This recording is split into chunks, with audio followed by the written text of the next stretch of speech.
അമ്മേ അമ്മ പണ്ടാരെ ലവ് ഒന്നും ചെയ്തിട്ടില്ലേ? ഈ അച്ഛനെ മാത്രമേ കിട്ടുള്ളൂ. പറ പ്ലീസ്. നമ്മളെ അന്നത്തെ കാലത്ത് ചെറുക്കന്മാരുടെ മുഖത്ത് നോക്കാൻ തന്നെ പേടിയായിരുന്നു. തന്നെയല്ല എല്ലാവരും ഇഷ്ടമാന്ന് പറഞ്ഞാൽ നിന്റെ വല്യപ്പച്ചൻ പുളിമടിക്ക് നല്ല അടിയും കൂടെ തന്നു. അപ്പൊ അമ്മ ആരെയും പ്രേമിച്ചിട്ടില്ല? ഉണ്ട് അമ്പടി കല്ലി പറ പറ. പക്ഷെ പുള്ളി ലവ് ലെറ്റർ തന്നിട്ട് ദുബായിക്ക് പോയി. അപ്പോഴേക്ക് ഞാൻ നിങ്ങളുടെ അച്ഛനെ അങ്ങ് കിട്ടി.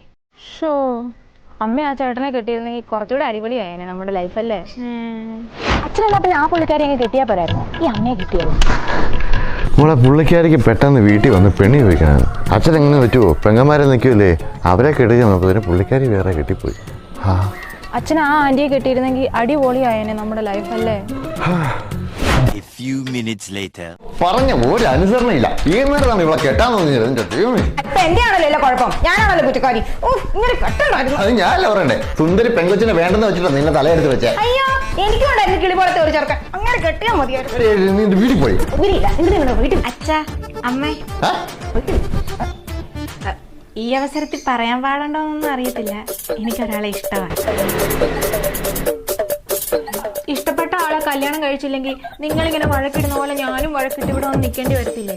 അതുകൊണ്ട് എനിക്ക് അവനെ പണിതാ മോളല്ലേ.